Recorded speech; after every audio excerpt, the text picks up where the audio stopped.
또 그걸 너무 가볍게 해석하고 또 그런 걸 너무 큰 흐름으로 이렇게 보는 것 자체가 어떤 가벼운 프레임에서 벗어나다 이런 시각도 있는 것 같습니다. 예, 한 가지만 앞으로 한 가지만 첨언을 좀 드려요. 지금 안녕들 하시니까 이거로 대변되는 그 대자보 현상이 진보 진영에서 이제 촛불이나 아니면 팟캐스트로 어떤 그 별주의 매개체가 됐던 것들이 그동안 사실 보수 진영의 종편에 대비돼서 없었죠.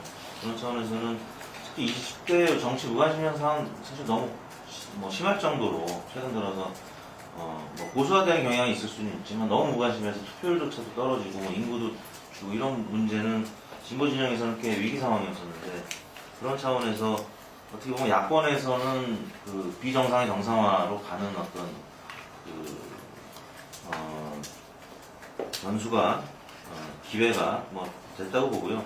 그런 차원에서 박근혜 대통령의 지지율이 사실 50% 중후반이 조금은 거품이 껴 있었던 건 사실입니다. 51.6% 이상으로 고공행진을 했었던 거는 그동안에 좀 우호적인 언론과 또 유권자들이 잘 되길 바라는 허니문 기간이 1년 동안 있었다고 보고 그런 부분이 2014년으로 들어서면서 좀 이제 거품이 빠지는 거죠. 그래서 어떻게 보면 40%대 중후반을 이제 박근혜 대통령이 얼마나 잘 유지를 하느냐 그 부분이 이제 앞으로는 더 중요한 부분일 것 같고요. 지금 이제 진보 진영이나 30대 유권자들이 박근혜 대통령 지지율이 10% 후반으로 떨어졌다는 점은 굉장히 사실 위기 상황입니다. 변호인으로 대변되는 거의 문화 현상, 또 이 철도 파업으로 인한 또 그 강공 모드 이런 등등의 모습을 보고 일반 유권자들 특히 30대나 아니면은 진보 진영이 뭉치기 시작했다. 집단적인 의견 표현을 또 20대가 대자보로 하기 시작했다. 이런 부분이 굉장히 좀 눈여겨봐야 될 2013년 하반기의 모습 같고요. 박근혜 대통령 입장에서는 늦었을 때 가장 빠를 때다라고 저는 판단을 하고 40%대 중후반을 잘 어떻게 유지할 수 있느냐. 이게 무너지면 이제 좀 이따 얘기 나오겠죠. 지방선거에서 적신호가 탈 수 있기 때문에 그 강공 모드도 좋지만 진정으로 소통하는 모습을 보여줘야 될 때가 됐다. 네, 다음 그로 넘어가겠습니다. 지금 내년에 이제 지방선거가 있고 지금 지방선거 앞두고 여러 정치 세력들 움직임이 좀 분주해질 시기가 된 것 같습니다. 그 중에서 특히 이제 지금 어쨌든 여당이 좀 안정적인 그 흐름에서 특별한 변수 없이 간다고 한다면 야당 쪽은 안철수 신당이라는 변수가 지금 크게 작용을 하고 있기 때문에 그 부분도 좀 이야기를 하면서 2014년 전국 향배와 지방선거 이런 부분으로 좀 이야기를 풀어나가면 어떨까 싶습니다. 근데 최근에 안철수 신당이 상당히 이제 좀 여론상으로는 좀 더 그게 높아진 것 같아요. 지금 전국과 관련해가지고 그걸 어떻게 봐야 되는지 또 그게 내년도 가서 그 현실화된다고 볼 수 있을지 이런 부분에부터 먼저 한번 좀 우선 현재 지표를 제가 잠깐 설명을 드리겠습니다. 저희 리얼미터에서 안철수 신당을 포함시켜서 가정하고 여론조사를 시작한 게 지난 6월달부터입니다. 4.24 재보궐선거 때 안철수 의원이 원외를 신청한 이후에 신당 지지율을 처음 저희가 물었던 건 6월달이었는데 6월 둘째 주에 지지율과 지금 현재 지지율이 그렇게 차이가 나진 않습니다. 그 중간에 사실 지지율이 좀 빠졌었다가 다시 회복된 건데요. 안철수 신당이 6월 첫 번째 저희가 조사했을 때 26.2%였고요. 지난주가 28.1%. 그러니까 좀 많이 내려갔다가 회복해서 지금은 그때보다 조금 더 높은 상황이고요. 강대강 구도에서 지금 여당도 못하지만 야당에 대한 실망감이 안철수 신당에 지금 많이 반영이 됐는데 눈여겨봐야 될 부분이 다른 지역은 지난 6월달 조사와 지난 조사 별 차이가 없는데 호남에서 상당히 많이 회복을 했습니다. 호남에서 좀 거품이 꺼지는 듯해서 실제 광주 시장 조사에서 저희가 정상지를 보면 민주당이 때로는 안철수 신당보다 높게 나온 적도 한두 달 전에 있었습니다. 근데 지난주 기준에서 보면 호남에서 안철수 신당이 41.1, 민주당이 23.9. 근데 지난 6월 달에는 안철신당이 35.6, 민주당이 30.9, 5%밖에 차이가 안 났었는데 지금은 거의 20% 가까이 벌어졌다는 얘기죠. 그래서 호남에서의 그 안철신당의 선정 가능성은 여전히 있고, 또 특히 지난번에 새정치추진위원회로 이제 명명이 됐죠. 그 공동 대표로 된 분들 중에 또 주요한 두 분이 호남 출신 두 분이었기 때문에 특히 안철신당에서는 호남에 대한 지금 굉장히 관심과 또 구애를 하고 있고, 그게 지금 지표상으로는 나타나고 있다. 다만 저희가 그 한 3주 전에 TV조선과 내일신문에서 그 안철신당을 가정한 걸 조사한 게 결과 차이가 굉장히 크게 나타났습니다. TV조선 미디어 리서치는 32%, 내일신문 디오피니언은 13%. 이게 뭘 의미하냐면 지금 저희가 많은 조사기관들이 대부분 일반적인 정당 지지도 문항을 묻고, 두 번째는 안철수 신당이 창당될 것으로 보이는데요 하고 설명을 하고 또 두 번째 질문을 합니다. 그러면 이게 좀 강조 효과가 생겨서 안철수 신당 지지율이 좀 높게 나오게 됩니다. 근데 내일신문은 한 번만 물었습니다. 어떤 설명 없이. 그랬더니 13%로 뚝 떨어졌다는 얘기죠. 그러니까 지금 실제 저희가 지금 아까 말씀드린 지난주 6월달도 조사 결과도 안철수라는 이름이 들어가 있는 그 네이밍 효과에다가 한 번 더 설명을 해주는 그런 프리미엄 효과가 반영이 된 거기 때문에 실제 이제 그런 창당이 돼서 다른 정당과 동등하게 프리미엄 효과나 네이밍 효과가 없어지면 민주당과 치열한 싸움을 할 수밖에 없는 상황이 되고요. 그렇게 되면 지금 지지율보다는 조금 지지율이 빠질 가능성이 있습니다. 그래서 안철수 신당도 과연 창당을 지방선거 이전에 해야 되느냐 좀 고심을 하는 측면이 있고, 만약 창당을 하더라도 서두를 할 필요는 없겠다라는 생각을 아마 자체적으로 하는 것 같습니다. 그래서 좀 조심스럽게 지금 접근하는 것 같고요. 일단 그 이외의 얘기는 또 좀 이따 하겠습니다. 제가 볼 때 안철수 의원이 지방선거에 임하는 부분이 딜레마죠. 예를 들어서 안과 민주당은 제로선 관계이기 때문에 민주당이 무너져야 안이 뭐가 돼도 되죠. 그리고 민주당이 지방선거에서 확실히 패배하기 전에는 민주당 의원들 중에 지금 안당으로 탈당할 사람이 저는 한 명도 없다고 보고 있습니다. 지지당은 전혀 관계없는 거죠. 그러니까 본다면 결국은 안이 지방선거에서 전국의 후보를 다 내가지고 15군데, 16군데 다 내서 민주당과 그냥 1대1 대결로 갔을 때, 그러면 뭐 표가 분산이 되면서 민주당도 대표하고 안도 대표하고 호남에서 뭐 안이 한 개 정도 되면 그 민주당이 붕괴되는 거기 때문에 안이 유리해질 수 있죠. 근데 안이 그렇게 하려고 하면 또 다른 딜레마는 막 그렇게 했을 때 안이 경기도에서 2등이나 그 다음에 저 부산에서 2등만 했고 그 다음에 호남에서 1개 정도만 넣는다면 민주당은 붕괴 국면으로 갈 거고 안은 굉장히 떨어질 수 있다고 봅니다. 그런데 이제 그렇게 될 때 뭐 시민사회 제야부터 해서 한국의 시끄러운 사람들이 다 달라붙어서 야권 분열을 해서 안 때문에 졌다고 안한테 또 낙인 찍기를 할 거기 때문에 아니 그렇게는 또 할 수 없을 거라고 보여요. 그럼 아니 지금 여기서 무의미한 뭐 예를 들어서 충청이나 강원도 이런 데서 아니 후보 내봤자 3등밖에 못 갈 거라고. 그리고 뭐 서울에서도 그렇고. 그렇다면 결국 아니 선택할 수 있는 부분은 골라가지고 전국에서 소수로 몇 개만 골라서 거기에 출마를 시켜서 단일화를 하지 않고 부담이 덜한 데를 골라서 거기만 출마를 시켜서 2등을 하고 호남에서는 한 군데라도 차지하는 그런 전략을 선택할 가능성이 저는 굉장히 높다고 보고 있어요.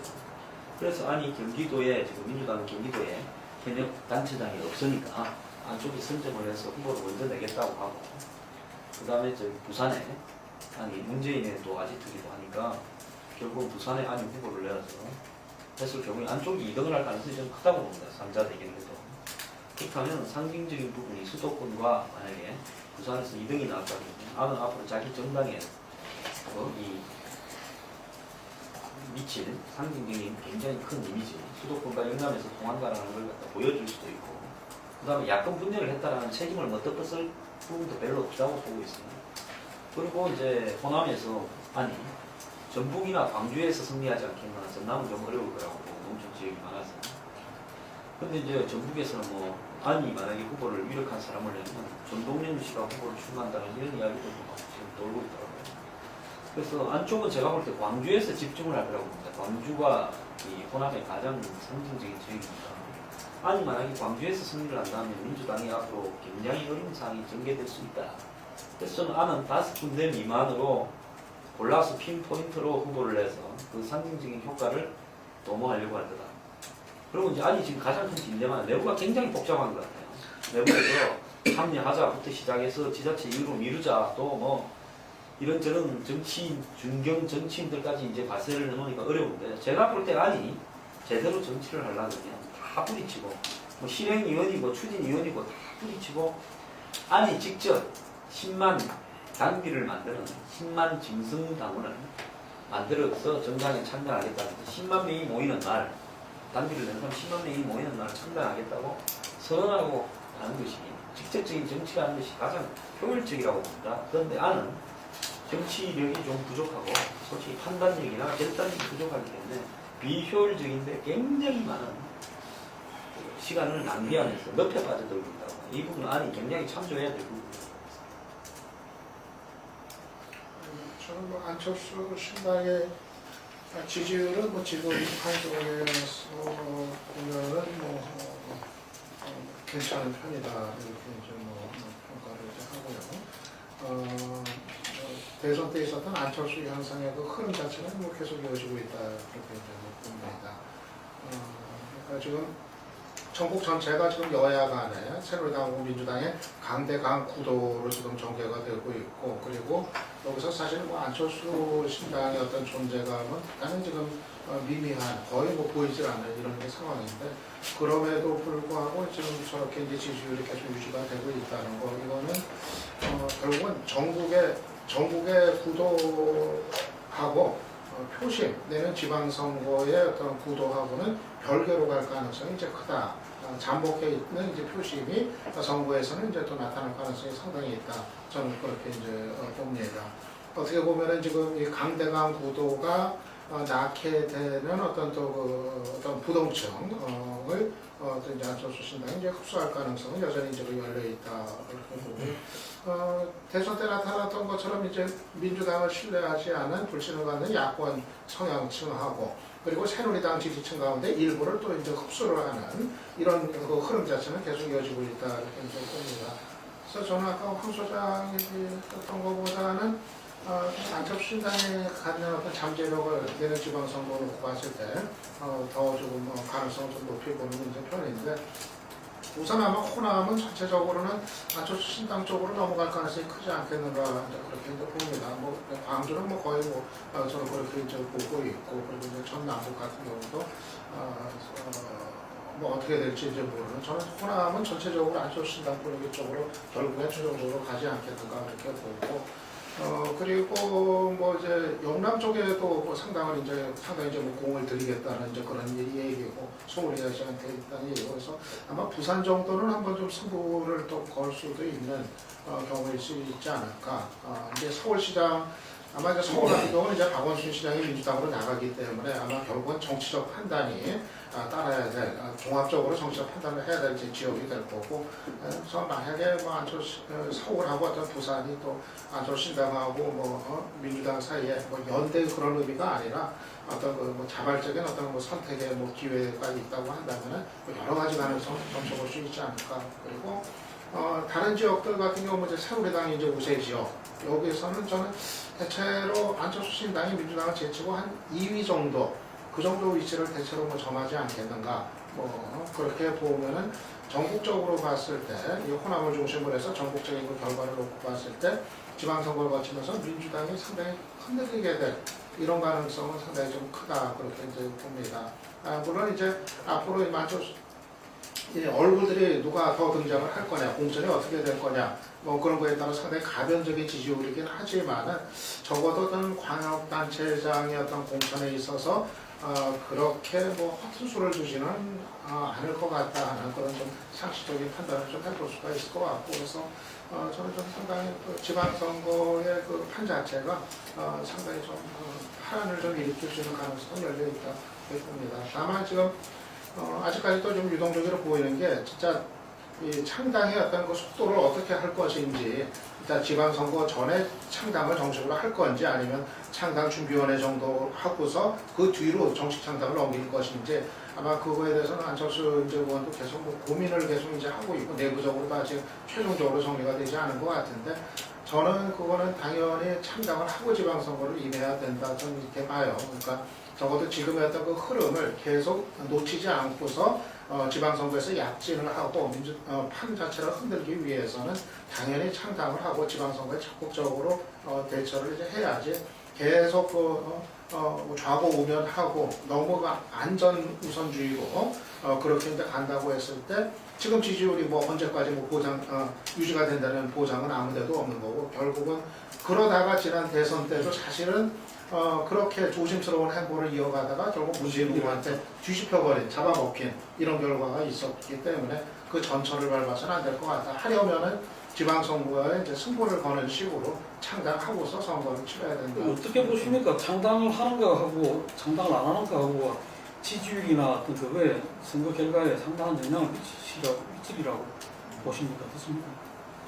아까 말씀드린 대로 창당을 하게 되면 당명에 안철수라는 이름이 이제 빠지게 될 거고요. 새정치당이든 뭐 어떤 당이든 당명을 정하게 되고, 그 선거 과정에서 이제 투명 효과 사라지게 되면 민주당과 철저한 경쟁을 하게 될 텐데, 당을 만들었을 때 리스크가 지금 조금 더 명확하고, 당을 안 만들었을 때 안철수 신당이 결국 계속 준비위원회 과정으로 안철수 의원이 직접 지원 유세에 나서고, 현재 지지율이 어느 정도, 그러니까 거품이 빠지지 않고 안철수 신당으로 가정되는 뭐 추진위원회 후보로 이렇게 했을 때 저는 오히려 더 리스크가 없을 수 있다고 보거든요. 그런 차원에서는 뭐 일반적인 그 시각에서는 당을 만드는 게 사실 비정상의 정상화라는 차원에서는 보다 더 그 불확실성을 줄이는 차원에서 좋다고 보는데, 다만 전략적으로 안철수 의원 입장에서 본다면 고민이 될 것 같다는 생각을 좀 분명히 하고요. 그 지금 뭐 호남 지역에서 뭐 잘하면 진짜 한 세 단체장 중에 2개 정도는 충분히 가져갈 수 있을 거라는 생각이 들고, 워낙 강세를 보이고 있기 때문에. 또 수도권, 그러니까 박원순 시장이야 지금 조금 그 민주당과 안철수 시장 간에 좀 중립적인 입장이니까 논의를 하고, 요번에 이제 또 추진위원장으로 그 선임된 중에 한 분이 또 인천을 그 지역 기반으로 하고 있는 분이기 때문에 뭐 인천이든 경기든 어느 쪽이든 후보를 내서 수도권 세 곳 중에 한 곳은 안철수 시장이 또 가져갈 수도 있는 거고요. 단일화 과정에서. 그렇다면 뭐 박원순 시장이 워낙 중립적인 분이니까 현재로서는 민주당 소속이긴 하지만, 그러니까 수도권에서 남은 2개 지역을 하나 가져가고, 호남에서 3개 지역 중에서 2개 그냥 가져가고, 또 충청 지역도 지지율이 굉장히 높은 편이기 때문에 후보도 대전, 충남, 충북 중에서 한두 곳을 냈을 때 또 단일화 과정에서 더 나은 지지율로 인해서 후보를 내서 당선이 된다면, 물론 이제 대전, 충남 같은 경우는 워낙 새누리당 강세이기 때문에 지금 야권에 쉽지 않은 거지만, 적어도 충북 지역이라든지 뭐 한 지역이라도 안철수 신당이 가져갈 수 있으면 수도권, 그 다음에 중부벨트, 그 다음에 호남에서 17개, 세종시까지 17개 이제 광역단체장인데, 그 중에서 적어도 한 3개에서 5개를 가져간다면 꽤 약진했다고 좀 보고요.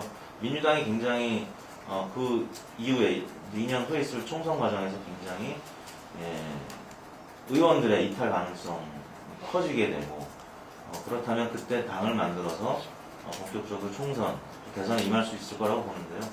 일단 실제 뭐 당이 만들어지거나 또 인물이 영입됐을 때 실체가 이제 어느 정도 국회 여의도 정치권에서 드러났을 때 어떤 인물들이 이제 들어오느냐, 그게 문제인 것 같고요. 저는 가장 관심이 가는 대목이 사실 박원순 시장입니다. 박원순 시장이 현재 저희 그 대선 차기 여론조사에서 여전히 저희가 빼지 않고 조사를 하고 있는데요. 지난 6월과 지금 지난주 걸 비교해 보면 박원순 시장이 조금 한 2% 정도 빠져서 지금 현재 한 6%대 이제 대선 차기 주자 지지를 기록하고 있고요. 이제 대선 불출마 선언을 해서 좀 그런 측면도 있습니다. 조금 빠진 측면인데, 사실 뭐 9%, 10% 정도 계속 유지하면서 손학규 전 대표와 경쟁 구도에 있는 분 중에 하나였는데 지금 조금 빠진 상황인데요. 일단 박원 시장이 뭐 시정 지지율도 조금 하락한 측면도 있습니다. 그래서 박원 시장의 그 재선 가도는 안철수 의원 혹은 안철수 신당 측과의 관계가 굉장히 중요할 거라고 보고요. 최근 들어서 문재인 의원 그 행사였나요? 거기 박원 시장이 참여를 하면서 굉장히 또 관심을 모으게 됐는데 과연 안철수 의원과 박원순 시장과의 관계가 어떻게 될 것이냐. 송호창 의원이 방송에서 그 안철수 신당이 만들어지면 입당하는 게 좋겠다 이런 개인적인 의견도 필요하겠지만 과연 안철수 의원이 박원순 시장을 어떻게 이 관계를 설정하느냐. 같은 2017년 대선 후보의 경쟁자라고 본다면 거기서 묘한 파열음이 생길 수도 있고 그럼 특히 수도권에서 야권 단일화 과정이 매끄럽지 못할 가능성이 있기 때문에 지난 대선 때처럼 또 단일화가 화학적으로 되지 못해서 지난 2010년 지방선거 때 김문수 지사가 야권이 단일화 했음에도 이겼던 것처럼 뭐 그런 과정이 되풀이될 수 있기 때문에 이 지금 안철수 신당과 민주당 간의 이 화학적인 단일화 과정에서 박원순 시장의 역할이 굉장히 크다. 그렇게 보고 있습니다. 내가 볼 때는 지금 당은 이 당이론을 떠나서 창당된다고 봅니다. 왜냐하면 지금 국민추진위원회를 모집을 이제 지난주 시작했는데 이게 굉장히 중요한 겁니다. 왜냐하면 안철수 그 세력의 가장 큰 문제점 하나가 폐쇄성을 이야기했거든요. 어떤 논의 구조가 상당히 그 안철수 위주의 뭐 국민을 위한 국민을 위한 정치를 하겠다고 하면서 사실상은 안철수를 위한 어떤 정치를 해오지 않았나 라는 내부 비판이 있었죠. 이게 김성식 전 의원이 내려놓을 기득권을 없는가 돌아볼 때다 뭐 이런 이야기를 하고 있는데 상당히 폐쇄성 부분에 대해서 지적이 많았어요. 근데 그런 부분들을 지금 새정치추진위원회 위원장들도 참여한 데서 때 이런저런 이야기를 다 들었을 거 아닙니까? 그래서 자기들도 1차로 보장받은 게 바로 그 위원장들이 어떤 의사결정 단위로서 이겨서 결정하면 집행한다 라는 정도를 갖다가 받았고 이게서 상당한 토론 끝에 지금 함께 정책 냅두고 내일이 실행위원들을 선정하면서 많은 문제가 있었거든요. 그게 뚜껑을 열고 나와도 새로운 새정치 갑판이 별로 없네 이런 문제도 있지만 심사를 통해서 실행위원들을 했거든요. 그 심사의 기준이 뭐냐 두고서도 또 이런저런 이야기들이 있었어요. 그래서 지금 국민추진위원회를 갖다가 오픈 공모를 하면서 전부 다 함께할 의사가 있는 사람은 다 같이 간다 라는 걸 했거든요. 과연 이 부분이 아까 황수산 이야기했던 당비내는 10만 명 있을 때 당을 만들겠다 이렇게 이야기했는데 실제로 국민추진위원이 정말 어느 정도 이렇게 자기들이랑 함께하는 사람들이 결집될 것이냐. 자기들도 지금 예의 주목하고 있어요. 그런데 제 생각할 때는 상당수가 이게 합류할 것이다. 그리고 이제 당이 나갈 길은 상당히 아니냐 부분들을 안철수 개인의 댓글을 가지고서 따지자면은 상당히 오를 수도 있고 오히려 더 창당 안 하는 게 더 올 수도 있다 해서 그 브레이크가 걸린 거잖아. 예를 들면 실제로 지금 창당 프로그램으로 가려고 하다가 대권 프로그램으로 봤을 때는 이건 좀 잘못하면 큰 데미지를 받고 혼선이 생길 수 있다. 혼란이 생길 수 있다 해서 브레이크가 걸렸던 건데 제가 볼 때는 이제 이 창당으로 가는 길은 이거는 외통수다 이렇게 봅니다. 그랬을 때 자기들이 정말 통수라는 게 창당을 할 수밖에 해야 없다는 된다는 거죠. 한다는 거죠. 해야 돼. 당이 안 할 수가 없는 상황. 안 할 수 없는 상황으로 간다는 거죠. 그랬을 때 정말 자기들이 어떤 이 당을 만들어 가지고 정치 세력으로 움직이면서 지금까지 아마추어라든지 폐쇄성이라든지 이런 부분들, 모함이라든지 이런 부분들을 극복해내야 하는 과정이 또 한편으로 절대적으로 필요하다. 이게 라는 이야기도 아마 상당한 그걸 받지 않나 이런 생각이 드는데, 두 번째로 이 지방선거에 관련된 부분은 호남은 아까 이태리 대표 이야기한 대로 워낙 좋아요. 이게 제가 그 지역에 있는 분들이 만나면은 이 호남 전체 민심이 바라보는 거는 이 다음 대권을 누구를 통해서 실현할 수 있나, 이런 부분에 그래도 안철수가 제일 가까이 있는 거 아니냐. 그래서 안철수에 대한 지지가 1차적이라고 보여주고, 두 번째 그 지역에 있는 정치 세력들은 뭐냐면은 이 민주당의 어떤 일당 독재랄까요, 어쨌든 일당 체제에 대한 어떤 그동안의 반발, 또 그동안에 소외된 분들, 뭐 이런 여러 가지 상처 입은 사람들, 이런 사람들이 지금 이제 강경하게 결집되고 있다. 안철수 본인도 예를 들면은 그 새누리당과 민주당의 양당에 의해서 자기 뜻을 펼치지 못한 사람들을 와서 어쨌든 그 뜻을 펼치시기 바란다, 이런 표현도 구체적으로 했거든요. 그래서 전북은 뭐 이렇게 뭐 전주라든지 군산이라든지 이런 나름대로 거기에서 어떤 큰 도시에서는 50% 넘은 안철수 신당에 대한 지지가, 그리고 아까 말한 대로 우리가 여론조사에서 안철수 신당이라 해서 높는 거 아니냐, 또 한 번 더 이야기하니까 높게 놓은 거 아니냐 이러는데, 저는 그거는 그 국민을 갖다가 조금 이렇게 차이는 있을 수 있지만 그것이 결정적인 어떤 그것이 될 수는 없을 거다, 이런 생각을 하고, 그래서 호남에서는 우려했던 그 인물론이 저는 오히려 더 이렇게 인물이 별로 없는 거 아니냐, 이런 부분에서 못 봤던 인물들이 오히려 더 이렇게 많구나, 민주당에 가해졌던 인물들이 이렇게 많구나로 오히려 저는 바뀌어 나간다고 이렇게 보여지고, 그래서 이 강주를 중심으로 한 전북,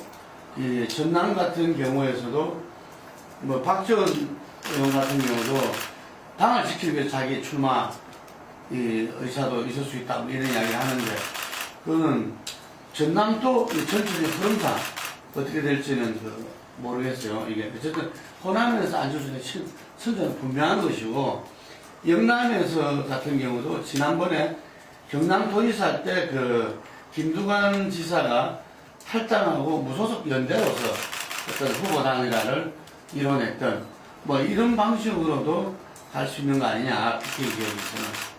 그리고 TK 지역이나 이런 부분에서는 상당수가 뭐 나름대로 아까 말한 이익권이라든지 뭐 이런 어떤 역할로 갈 것인데, 결국 제가 볼 때는 이 수도권이 중요한 거, 박원순 시장하고 그런 관계도 어떻게 사람들한테 또 다른 어떤 정치의 어떤 변화를 보여줄 수 있는 측면도 있다고 보여지고, 지금 박원순 시장이 굉장히 그전까지의 어떤 안정적이고 낙관적인 부분에서 상당히 바뀌어버렸어요.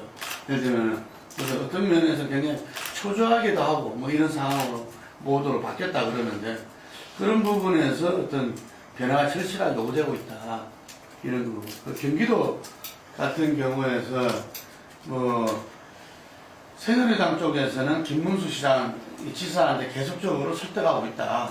이게 삼선하더라도 다음 대권에 넣을 수 있는 거 아니냐.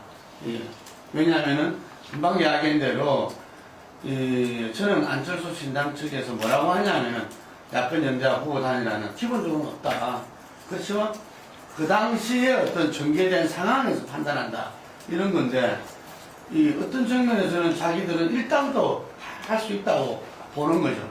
지금 오차 범위 내인데, 예를 들면 박근혜가 새누리당에 계속 쭉 쉬었다면은 그 절대적인 그 지지자들, 예를 들면은 제가 생각할 때는 25 내지 30 정도는 유지하겠지만, 이게 무너졌을 때는 민주당이 꼴반으로 무너질 때는 지금 이제 새누리당과 안주신당의 자리를 바꿀 수도 있다.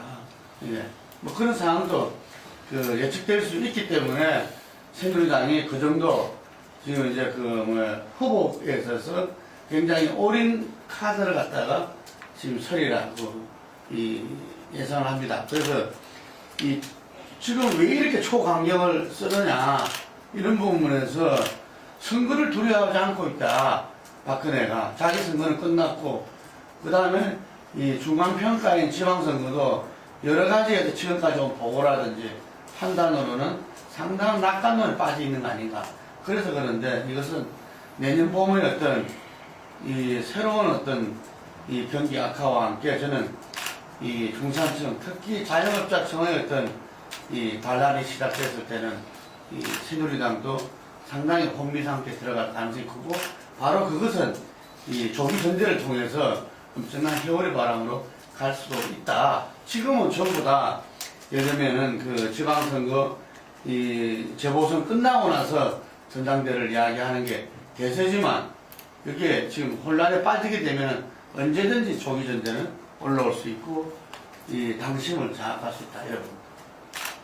안철수가 하려는 지방선거 전에 이제 창당을 하는 게 답이라고 이제 봐요. 그러니까 이제 자꾸 그 지방선거 이후로 창당을 미루자 하는 이제 견해는 일단 좀 이제 안전방으로 가자 뭐 이제 그런 얘기라고 이제 판단이 되거든요.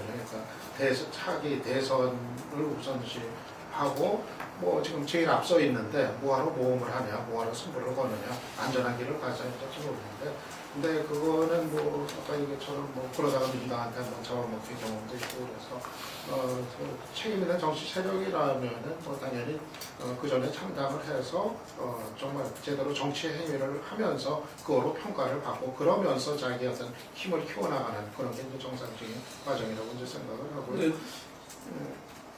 저는 근데는 지방선거 최소한 안철수 신당이 3자 구도의 정리, 최소한 거기까지는 가지 않겠는가. 그 정도의 그러니까 전국의 3개의 축으로 이제 재편이 되는 거기까지는 최소한 약진을 하지 않겠나 그렇게 이제 좀 예상을 합니다. 그리고 아까 뭐 김 대표도 얘기했지만은 박근혜 대통령 지지율의 추가 하락에 따라서는 만약 그 이탈이 또 생겨나면 그거를 이제 흡수할 수 있는 또 그런 잠재력이 있으니까 아마 최소한 그런 정도 되지 않겠나 보고, 그 결과는 저는 민주당이 상당히 좀 이제 흔들리고 지방선거 이후 재보선 거치고 7월 총선 사이에 민주당의 이탈이 현실화되는 그런 쪽으로 갈 가능성이 크지 않겠는가 이렇게 이제 봐요. 왜냐하면은 일단 이제 호남을 중심으로 해서 민주당이 흔들리는 결과가 지방선거에서 나온다고 했을 때, 호남이 흔들린다는 거는 현 의원들한테는 민주당 어떤 거점에 이제 흔들리는 위기의식이 당연히 나아지는 거고, 그리고 또 하나는 민주당 내부적으로 봤을 때 내부적인 어떤 갈등이 상당히 격화될 가능성이 커 보이거든요. 아마도 이제 민주당을 문재인 당으로 재편하려는 그런 움직임이 지방선거 이후에는 본격적으로 전개가 될 거고, 그렇게 보면 민주당 내부의 어떤 그 권력 투쟁이 상당히 격화될 가능성이 크고, 그래서 두 가지 흐름이 이제 맞물리면서 아마 민주당의 이탈이 현역들의 이탈이 현실화될 가능성도 좀 크다. 그래서 저는 상당히 그 야권을 중심으로 한 그 정치권의 어떤 좀 재편, 그런 게 지방선거 이후 총선 사이에 상당히 좀 예측 불허의 상황으로 갈 가능성도 있다고 봅니다. 근데 그거 제가 한번 여쭤보고 싶은 게, 안철수 신당 내지 안철수 세력 움직임이 이렇게 되고 또 여론에서 상당한 걸 탄력을 받고 하는 것이 최근에 이제 문재인, 손학규 이런 사람들의 발언이나 움직임에 상당히 영향을 미치고 있다고 봐지거든요. 근데 이제 이 민주당이 지금 만약에 여러분들이 그거 하시는 것 같은 어떤 그런 상황이 전개될 거라고 봐지는 상황에서 그대로 이렇게 지방선거를 임하겠느냐, 그 점에 대해서는 상당히 좀 그렇지만 않을 수도 있다 하면서 생각이 들고, 그 다음에 또 특히나 이제 민주당이란 보다도 민주당 쪽에 거기에 있는 차기 대권 유력 주자들이라고 할 수 있는 문재인, 손학규, 박원순 뭐 등등 이런, 또 호남을 기반으로 하는 정동림까지 이렇게 생각해 볼 수 있을 건데, 정세균이나 그 사람들이 자기 기반이 완전히 빼앗기거나 와야 되고, 또 이제 이 정치권에서 그야말로 야권의 어떤 대표성이 넘어가는 이런 상황에 속수무책으로 있겠는가 그런 점에 대해서는 좀 어떻게 보시는지. 저는 뭐 이래 봅니다. 먼저 안희원 현상 부분에서 안철수가 역대 한국의 정치 지도자가 가졌던 면모들을 가지고 있는가 봤을 때 개인적으로 나는 치명적인 결함도 있다고 보고 있습니다. 지도자로서. 문국현 씨가 뭐 당시에 여러 가지 부분에서 안철수보다는 낫죠. 실패를 했지만. 그래서 그런 어떤 부분들을 다 도외시한 채 떠있는 국민들의 여도, 야도, 기존 정치가 싫다라는 단담에 대한 이 부분에 대해서 과도하게 기대를 가진 부분이 기술적인 표로 연결되지 못할 가능성이 많다는 부분이 왜 유심히 봐야 될까. 정치권이 아무리 기승전결 개판이라도 여태까지 버텨온 나름대로의 노하우나 축적된 어떤 경험들 그리고 또 변화에 대한 대응 이런 부분들이 막상 자기들끼리 싸우다가도 외부에서 위기가 오면 굉장히 적응력을 하는 능력들이 있기 때문에 박근혜 대통령도 아마 내년 봄에 지속적으로 지금까지 보지 못한 다른 면모를 보여가지고 선거에 대비할 거고 민주당도 또 지금 1년하고는 다른 면모를 보일 가능성이 굉장히 크다고 보기 때문에 내년 봄에 안철수 의원이 지금과 같은 주목을 유지할 수 있겠느냐 정쟁의 기반에서 반사이 그 부분을 유심히 봐야 되고요. 또 한편으로는 안 의원이 나는 명확하게 해야 될 부분이 있다고 봐요. 분권적 견을 이야기하면서 책임 총리제 이런 부분들을 주장하는 세력과 안 의원을 대선 때 지원했던 세력 그러니까 저는 이명박 측근 세력까지 포함해서 이야기합니다. 국민동맹이나 이런 사람들하고 안 의원이 무슨 관계인지를 분명하게 저는 해야 된다고 보고 있고요.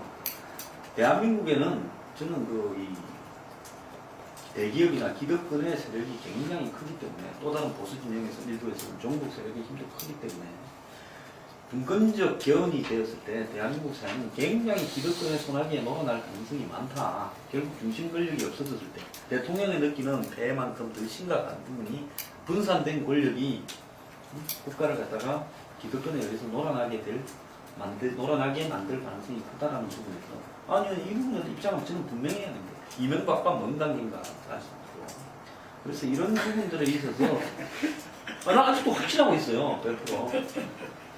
아니 이명박과 어떤 관계인다는 거는 박 대통령부터 먼저 말씀하셔야 되는 거 아니 더 가깝다고 보고 개인적으로 보는 사람이고 지난 대선 때도 훨씬 둘이 가까웠다고 보는 사람이고 그래서 그런 부분에 대해서 안 의원이 자기의 정치적 포지션도 내용이나 그 다음에 실질적인 물리적인 포지션도 정확히 해야 된다. 민주당 말씀하셨는데 주관님께서 민주당이 지금 뭐 13%밖에 안철수 신당이 이제 가정이 됐을 경우에 10%대 초반으로 떨어지긴 하지만 실제 안철수 신당이 창당이 돼서 이 호남에서는 강대강 구도로 가겠죠. 그렇게 되면 정말 이 뭐 감정적인 싸움도 마다하지 않고 경쟁이 심화될 텐데 저는 이제 그런 과정에서 아까 소장님이 잠깐 그 내년 지방선거에서 구도 말씀하셨는데 만약에 전 지역의 안철수 신당 후보를 다 내고 정말 치열한 경쟁 구도로 가면 새누리당이 유리한 판으로 벌어질 가능성도 있고요.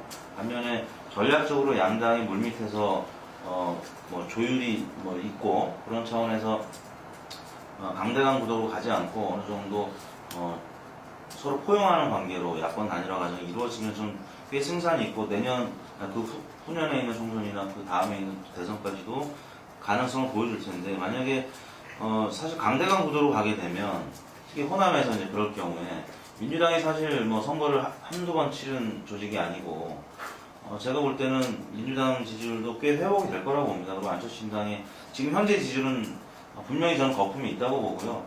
제3지대를 이제 원하는 새 정치를 바라는 그 세력들이 사실은 투표율이 굉장히 높은 유권자층이 아니거든요. 그런 차원에서는 다소 거품이 뭐 있을 수 있다고 보기 때문에 실제 그 내일신문에서 조사했던 13대 12%, 13대 12로 나왔거든요. 안철수 신당 13, 12. 대략 비슷한 구도의 싸움이 이제 전개가 될 겁니다. 그 과정에서 과연 그 다음 총선이나 대선에서 어느 정도 현실 가능성 있는 대권 후보가 뒤에서 중심을 잡고 지원을 해줄 수 있느냐. 문재인 의원도 그 야권 내에서는 많은 이론이 있지만 지지율이 지금 17%로 안철수 의원과 5% 차이밖에 안 나는 지난주 기준에서 꽤 많이 약진을 하고 있습니다. 문재인 지지율이 높기 때문에 실제 선거가 되면 기초단체장이라든지 또 기초의원들 또 광역단체장 후보들이 문재인 후보한테 러브콜을 지금은 비판하는 세력들이 있겠지만 선거 때가 되면 꽤 많은 지원 요청을 할 겁니다. 그런 차원에서는 민주당 지지율이 지금 현재 저평가되어 있지만 손학규, 문재인 두 후보의 지지율 합치면 안철수 정보다 높거든요. 그러니까 저는 아주 꽤 치열한 야권 단일화 과정이 있을 거라고 보고 그 과정에서 너무 선을 넘는 공격이 있게 되면 지난 대선 때처럼 또 분열이 있을 수밖에 없고 그 다음 총선의 대선에 악영향을 미칠 수 있다. 지금 현재로서는 지금 그 여권 차기나 야권 차기 부동층을 보면요. 여권 차기는 지금 최근 새누리당이나 청와대 박근혜 대통령 지지율이 떨어졌기 때문에 부동층이 무려 55%까지 증가됐습니다. 50%에서 한 5% 더 증가했다는 거고. 반면에 야권에서 부동층은 한 30%대 그냥 계속 초반 유지하고 있거든요. 그러니까 야권은 정말 이 분열만 안 되면 꽤 이 좋은 조건에 지금 지지를 많이 받고 있는 겁니다. 파이가 조금은 늘어났다는 얘기거든요. 근데 그 과정에서 또 계속 서로 너무 극심한 분열이 이루어지게 되면 사실 새누리당 입장에서는 안철수 시장이 빨리 창당되길 바라고 있습니다. 그런 상황에서 제가 아까 이 정당 구조에 있어서는 빨리 창당이 되는 게 좋겠지만 제가 안철수 의원의 예를 들어서 보좌관이라고 생각하면 고민이 될 것 같다라는 거죠. 뭐 그런 차원에서 말씀드립니다. 예, 이 정도로 그하고 시간이 지금 많이 지났기 때문에 아까 이제 그 김동부 대표께서는 내년도 경제 상황 이야기를 하시고 또 자영업자가 더 어려워지는 상황이 오게 되면 그 어떤 그 경국에 영향을 미칠지 모른다. 여건이 더 어려운 상황을 갈 수도 있다. 그런 말씀하시는데 지금 큰 거로 봐서는 내년 그 지방선거까지 가는 과정에서 여전히 남북 관계가 유동적이고 또 북한 내부의 어떤 그런 최근에 뭐 돌발 상황 이런 것들도 또 그걸 가지고 또 우리 국정원장인가요? 내년에 전쟁 국방장관이 아니라 국정원장이면 국정원장. 뭐 내년 5월달쯤에 뭐 전쟁 3월에서 5월 사이에 뭐 도발 가능성이 있다 그런 이야기도 하고 있는데 그게 실제로 만약에 좀 남북 관계가 상당히 좀 경색되는 그런 상황이 오면 그게 또 선거에 어떤 영향을 미칠지 이런 것도 생각을 해야 되고요. 그 다음에 이제 우리 경제 상황이 내년에 어떻게 될 거냐 또 뭐 공약 된 문제 이런 것들도 있고 서민들이 그 실질적으로 생활상에서 내년 그 박근혜 정부 1년을 어떻게 느끼느냐 이런 것들도 영향을 미칠 건데 그런 부분들에 대해서 좀 짚어주시죠. 네, 안보 이슈가 이제 내년 전국에서 상당히 영향을 일단 끼칠 거로 예상이 되거든요. 장성택 이제 처형 이후에 우리 그 정부 쪽에서 나오는 발언들이 대단히 지금 수위가 높아졌어요. 대단히 자극적인 발언들이 지금 쏟아지고 있고, 김관진 국방장관 같은 경우에는 1.3월 도발설 얘기를 했고, 남재준 국정원장은 2015년 자유민주주의 체제로 통일돼 있을 것이다. 그러니까 그거는 무력 통일이든 흡수 통일이든 아무튼 북의 입장에서는 자신들의 체제를 무너뜨리려는 이런 걸로 받아들일 그런 이제 발언이었고, 또 박 대통령까지 직접 이제 군부대 방문해가지고 여러 가지 그런 군사적 대응이지 이런 거를 이제 밝히기도 하고 이런 게 물론 그 북한 정세의 어떤 불가측성 이런 게 이제 고조된 건 분명합니다만 그런 거를 이제 감안하더라도 대단히 지금 자극적인 발언들이 이제 쏟아지고 있는 거. 글쎄 모르겠어요. 아직 공개되지 않은 지금 정부가 갖고 있는 북한 내부 상황에 대한 어떤 정보에 근거해서 그런 얘기가 나올 수도 있을 거고. 그런데 그렇다 하더라도 그렇게 공개적으로 저렇게 자극적인 발언들이 쏟아지는 거는 결국은 이 안보 이슈에 대한 어떤 관리의 의도도 좀 깔려 있는 거 아닌가 이런 분석이 이제 가능할 것 같아요.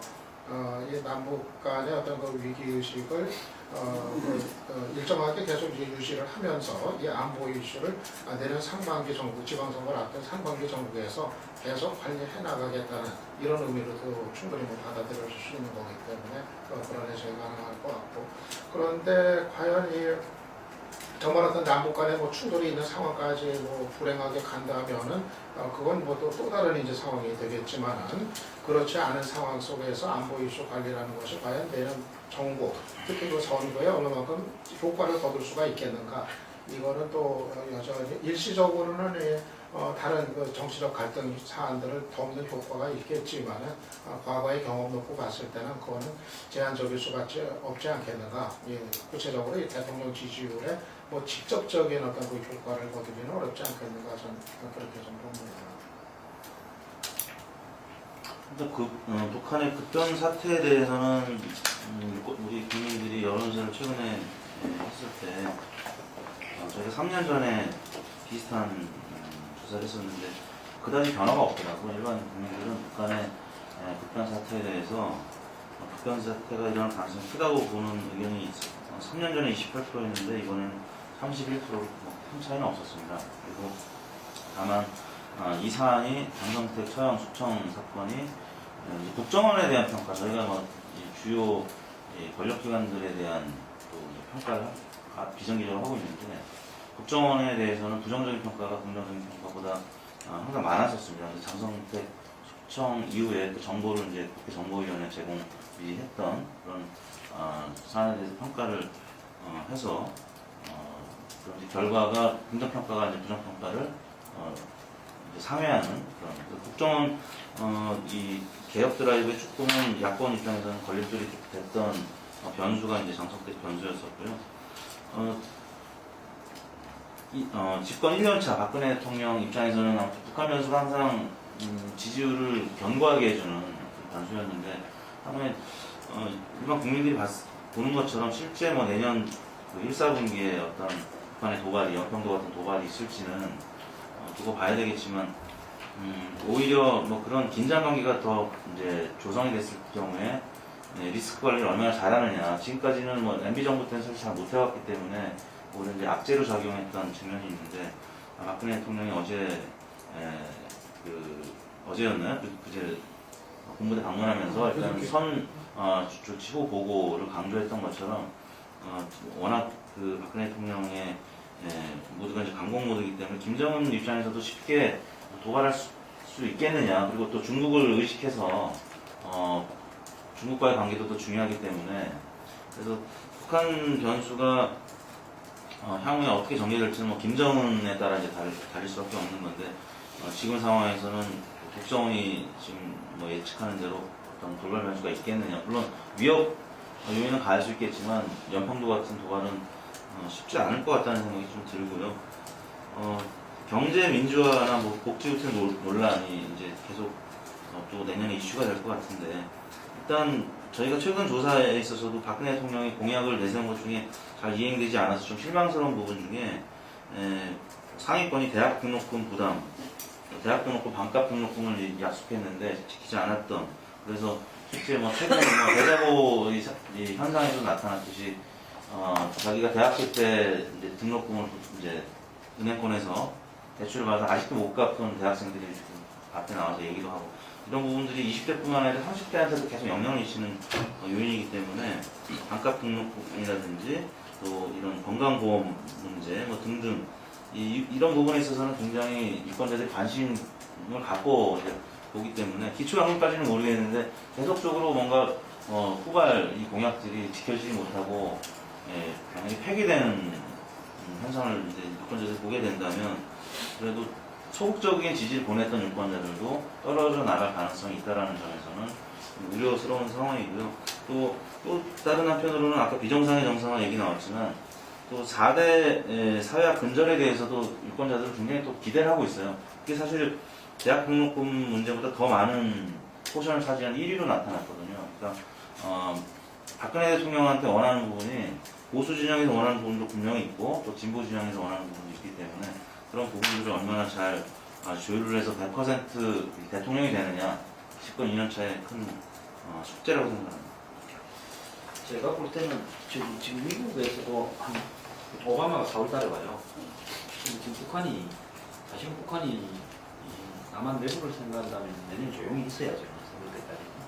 그럼 내부 사정이 워낙 복잡하고 북한으로서는 지금 육자회담 별 관심하고 사실 미국과 국직접 대응, 전전 협정, 그 다음에 이제 경제적인 지원 이런 빅딜을 하기를 원하기 위해서 핵도 만들고 장거리 미사일을 없는 돈 틀어서 만들었는데 지금 미국이 오바마나 미국 행정부의 국무국방에서는 아예 북한과의 대화는 북한이 먼저 항복하기 오기 전에는 안 한다. 해봤자 득볼 일이 하나도 없고 이란보다 더 위험한 골치 아픈 일만 남아있는 집단이다라고 정리를 하고 있기 때문에 미국 행정부에서 누구도 북한과의 대화나 입장 개선을 위해서 나서지 않는 행동입니다. 그럼 북한은 지금 김정은이 이제 2년이 넘어가는데 이 상황에서 핵을 만드는 이유가 미국을 겨냥하는 건데 이 부분이 안 됐을 때는 김정은이 결정적으로 오래 버티기가 어려울 수도 있다. 그렇기 때문에 북한이 최근에 장선택을 처리하고 채용의 중심에 신군부가 또 힘을 가지는 상황에서는 이 부분이 북한 내부의 체제 유지에 외부적 발현이라는 속성에서 봤을 때 내년에 일이 좀 생길 가능성이 굉장히 있다라고 보고 이 부분에 대해서는 이 부분이 어떻게 작용하냐, 정권이 잘 대응했느냐, 선거에 유리할 거냐, 불리할 거냐라는 부분은 그때 상황에 따라서 변화될 소지가 많기 때문에 꼭 그런 뭐 도발이 과거처럼 여건이 유리하다라고 이렇게 일면으로 볼 수는 없을 것 같아요. 북한도 만약에 그런 행동을 한다면 예측이 불가능한 굉장히 교묘한 행동을 할 가능성이 크다. 저는 그럴 가능성이 굉장히 높다라는 데는 동의합니다. 그 다음에 복지 공약이나 이런 어떤 부분에 있어서는 지금 올 아마 연말에 이 합의에서 법안에서 경제개혁 관련 법안들은 일부가 합의가 될 거예요. 제가 들어가 있는 걸로 알고 있고. 그 다음에 이 지난번에 약속했던 공약 중에 꼭 지키지 못할 부분은 일부 수정을 해야 되지만 큰 공약은 지금 와서 그걸 따지기 전에 지켜야 되는 것이 맞다고 보고 지키려고 노력을 좀 할 거라고 봅니다. 선거 앞두고. 선거 앞두고 그걸 안 하면 좀 어리석은 사람이죠. 또 선거를 앞두고 기존의 그 공기업 개혁, 비정상의 정상화 드라이브가 굉장히 심화될 가능성이 크다. 특히 부패 청산이 전방위에 광범위하게 전개될 가능성이 크고 그는 올해 상황보다도 훨씬 더 지속되게 나올 가능성이 크다. 이 부분에 대해서 이제 국민들이 어떻게 생각하느냐가 선거에 가장 결정적일 거라고 저는 보고 있습니다. 저는 그렇게 생각합니다. 근데 선거에서 금방 이야기한 대로 예를 들면 전두환 추징금이라든지 그 재벌을 몇몇 재벌을 갖다가 지금 사업 처리한다든지 이런 부분들이 그 환호감을 국민들한테 줄 수 있어요. 잘한다 박수 치게 할 수도 있고. 그렇지만 그것이 자기들의 실제 삶에 어떤 영향을 미치고 예를 들면은 그런 부분하고 좀 거리가 있는 거거든요. 저는 공기업개혁도 마찬가지라고 보는데 지금 박근혜 대통령께서 지난 총선 대선에서 정말 민생 행보 뚜벅뚜벅 민생 행보를 캐치프레이즈로 내걸고 했는데 그게 사실 이번 예산에도 제대로 반영돼 있느냐 하면 그렇지 않다는 게 이 객관적인 평가들이고요. 그래서 아마 이번에 연초에 기자회견도 이 부분들이 굉장히 중요한 부분 아니냐. 뭐 경제민주화 이런 부분보다도 오히려 지금 경제 활성화, 그 다음에 복지 공약 이런 부분들에 대해서 대통령의 생각이라든지 또 자기 공약이 못 지켜질 부분들에 대한 어떤 기묘한 어떤 이 시인과 반성, 사과 뭐 이런 부분들이 나오고 그것이 본인이 어제 그 문제가 이야기했던 사회적 개타협 뭐 이런 부분들에 대한 이 제안과 호소 이게 나오지 않겠나 저는 이런 생각을 해요. 그렇게 많은 여건들이 차제에 이 국민들한테 현실을 이야기하고 양을 구하고 나가야 된다. 이런 의견들이 이제 많은데 이게 이 사과를 하고 또 이렇게 양해를 구하고 하더라도 이 지금까지 지켜왔던 어떤 이 박근혜라는 정치인의 어떤 캐릭터, 이미지상에서 상당한 손실이 가지 않을 수 없다라는 부분들이고 그래서 저는 그게 지금 우리 실물 경제가 상당히 점차 추락하고 있는데 이게 아까 우리 이 대표도 이야기한 대로 기대감들이 서서히 무너지고 있다. 그래서 저는 이 지지도가 대통령 지지도는 한순간에 갈 수가 있다는 이야기죠, 이게. 그래서 아까 말한 25 내지 30% 자기 어떤 예를 지르층 위에 그것이 무너졌을 때는 여건에서 상당히 어려운 이 지방선거가 될 수밖에 없고 인물로서 올인하더라도 이제 통하지 않으려고 했던 예를 들면 중간 심판이 지방선거의 가장 큰 이 이슈가 될 수도 있다. 예, 예, 시간이 많이 돼가지고 이제 마무리를 해야 될 것 같은데, 하여간 뭐 내년 선거가 그 야권은 많아질 가능성이 높고 또 이제 뭐 지금 불투명합니다만 대통령 지지도가 일정하게 유지되고 있는 상황이기 때문에 야권이 대단히 어려울 거다 이런 전망부터 방금 또 우리 김문구 대표님 같이 이 경제가 안 좋아지고 대통령이 지금까지 데미지 입은 것들이 지지도에 영향을 미친다고 한다면 내년 지방선거는 또 여건이 상당히 어려운 상황이 될 수도 있다 그런 예측도 해주시고 있는데 양당이 어떤 이제 전략으로 또 어떤 적으로 할지 좀 지켜봐야 될 것 같습니다. 그 과정에서 제일 주목이 되는 게 내년 초에 대통령이 모처럼 이제 적을 하신다고 했으니까 기자회견을 하신다 했으니까 거기에 어떤 내용이 담기는지도 주목을 해야 될 것 같고 아마 딱 내년 2월 때 만나면 대통령 기자회견 분석하고 그 이후로 전망하는 그런 이야기가 또 많아지지 않을까 생각이 듭니다. 긴 시간 동안 감사합니다. 예, 고맙습니다. 좋습니다.